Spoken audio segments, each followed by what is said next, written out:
Welcome back to another segment, the final segment of NAMI Greater Houston's Now You Know radio show on the amazing 102.5 FM, powered by Bread of Life Inc. And I still have the privilege of being in studio with Miss Mischale Harrod, mental health champion, student leader of NAMI on campus at Texas Southern University. How are you feeling, Miss I'm Chalet? feeling great. You can continue going on with my resume. And she's just getting started, everyone. And she is a very excellent vulgar, as we learned in the break and before we got started.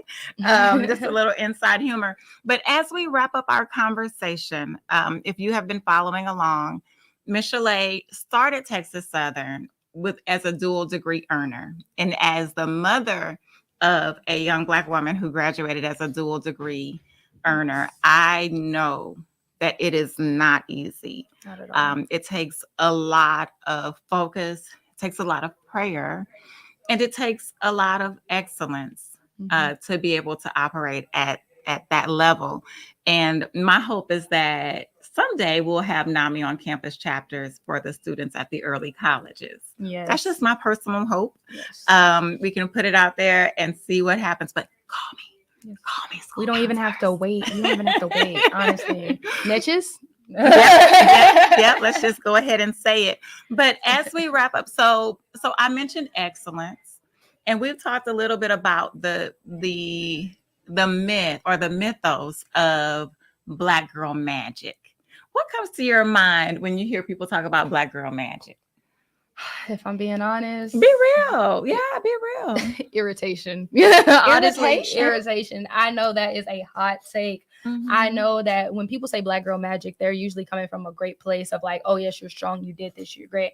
But I feel like it could either go one of two ways. So the first way is where we're just giving people shout outs for doing things like, every accomplishment needs to be celebrated. But I feel like if we're going to use that term, we should, for lack of a better term, segregate it to more notable, noteworthy, yes, yeah.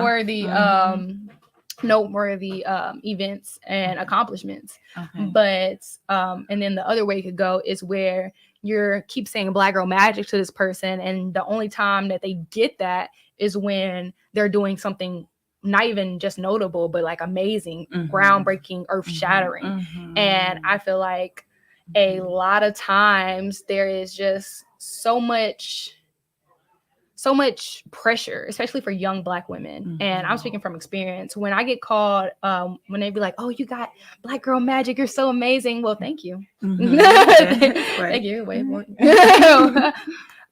but it does give me a lot of pressure. And I feel like that has caused more than enough panic attacks. So I would rather you just tell me that I'm doing good, or I'm doing amazing, or you're proud, because I feel like putting that stigma of just, oh, Black girl magic on me is kind of like putting the weight of the world on me, because nobody is magical. I'm not. And I'm always gonna fall. I'm always gonna trip, right? But I don't feel like I need that pressure on my back. And that's for me personally. Yeah.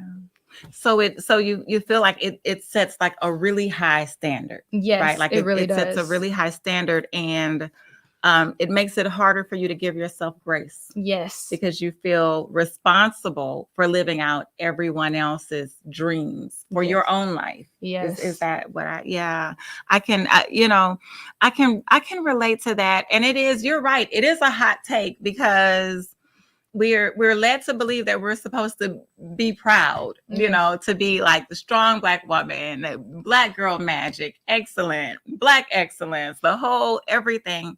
But it is weighty, and often we find ourselves burnt out. Yes. Really. Like, I want to say that I am a strong, proud Black woman, but I am not an invincible Black woman. I am not Superman. I'm not He woman. Yeah. And I cannot accomplish the whole world, your dreams and mine. I can barely accomplish mine right now. All by myself as one little 18-year-old. Yeah. Wow. And did y'all even know she's 18 years old? when she gets where I am, yes, when she has been on this earth as long as I have been, who knows, right? What impact she will have, but we're not going to take her that fast because that is counter to the conversation that we are having. Yes. Now, but isn't that how it happens? Yes. Like, oh, isn't she wonderful? She's going to save us all. Slow down, Miss Ma'am.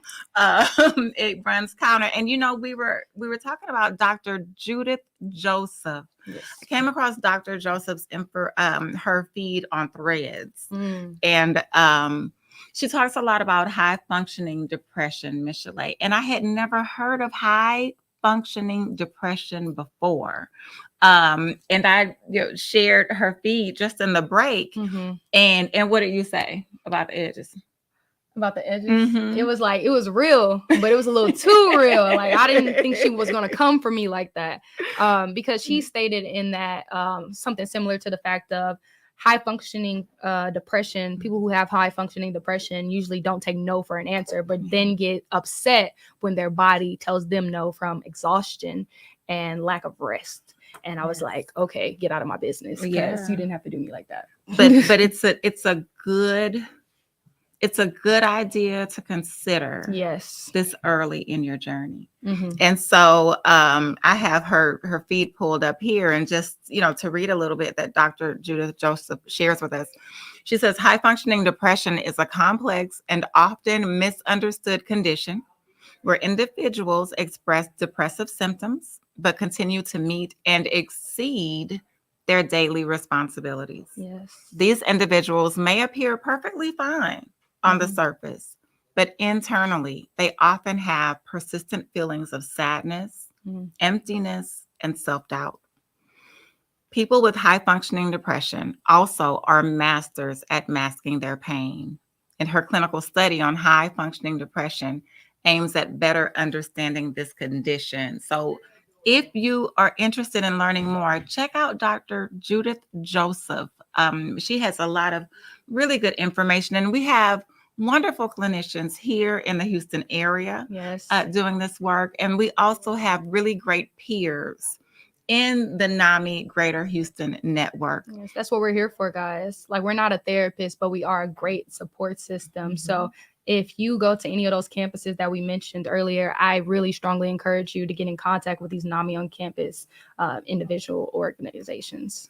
Absolutely. And to get more information, follow Texas Southern's NAMI on campus handle. What is it again on Instagram? It's NAMI_TXSU27. Follow us, DM us, and we'll get back to you for sure. That's one way. Also go to NAMI Greater Houston's website, NAMIGreaterHouston.org, and just fill out that the contact form and say that you're interested in getting more information about NAMI on campus, and we will certainly be in touch to help you either establish one or connect with the folks who are already on your campus who are looking for you. Often what we're looking for is looking for us. Yes. So if you're at Texas Southern, you have options. You have NAMI on campus, and you also have Mental Mafia. And so please avail yourself of that. And there are a lot of different ideas. Have you ever heard of toxic achievement? Yes. Oh my gosh. I suffered from that so much. So my belief, correct me if I'm wrong, but my belief of toxic achievement is that you achieve things not for your own satisfaction, but for other people. And you put all your value and worth into your achievements.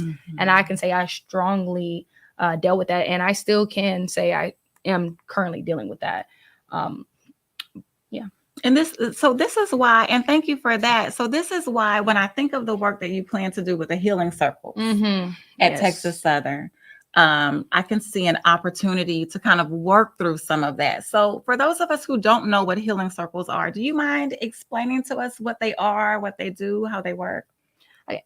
So healing circles are basically a support group for anyone in need. We are not here to give advice or to judge or criticize or manage your life at all, but instead we're here to just give some pure support and share our own journeys through what you may be dealing with also during this time, and kind of give you a light and let you know that you're not alone. So Yes. And often, like, that's really kind of all we want. Yeah. Sometimes is just to know that we're not alone in whatever we're going through, and that we have a place to just say what we need to say without someone giving us advice or giving us, a good scripture is wonderful. Yes. And sometimes we just need space to just say what we need to say, and so healing circles give that, and we call it holding space, right? They give us a chance to hold space for each other. What was your experience like when you went through healing circle training and you experienced the healing circle? What was that like for you? I did not expect to actually experience a healing circle myself. I knew healing circles would be impactful, but when I actually experienced one for myself, I was able to see the true and full capacity of it. We talked about things that other people were going to that I could strongly relate to in that moment. And because that space was open and it was saved for us and it was safe, I felt very inclined to talk and just express my feelings. And I felt not alone with people I had spent that whole duration of the course with, but had never felt closer with than in that moment. Yeah, thank you for bringing that all together and summarizing that for us. And little Miss Mischale Harrod, thank you for the gift of time and story and wisdom and hope that you have brought to my own life, and I know to the lives of all of the folks who are watching this now and will continue to watch it and will continue to watch it. Thank you for everything that you have shared and for helping us to understand your story and the work that you and your peers and DJ. Hey, DJ. That's my man. That's her boo. That you all are doing at my two-time alma mater, Texas Southern University. Where there's excellence in achievement. Excellence in achievement. And so I usually end with a story or a poem. I'm going to end with this. All roads lead to Texas Southern. Yes. Paved with light for one and all. TSU's a shining star, and we are proud of what you are. TSU, we love you. So from two, and I'm, Mischale said, oh, it's going to look like favoritism. I'm like, yes, it's going to be favoritism today. On this day, it will be favoritism. This day only. It will be favoritism.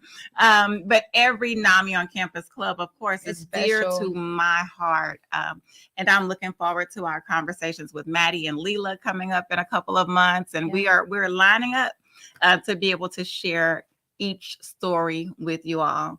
And as we close again, on behalf of my illustrious Executive Director, Angelina Brown Hudson, I thank you for the gift of your time. I'm LaVondia Menifee of NAMI Greater Houston. Just want to say this one last thing. Bless the earth beneath your feet. Bless the waters and the food you eat. Bless every ending before you start. And above all, take time to bless your own heart. Yes. We'll see you all next month. Thank you. Bye, guys.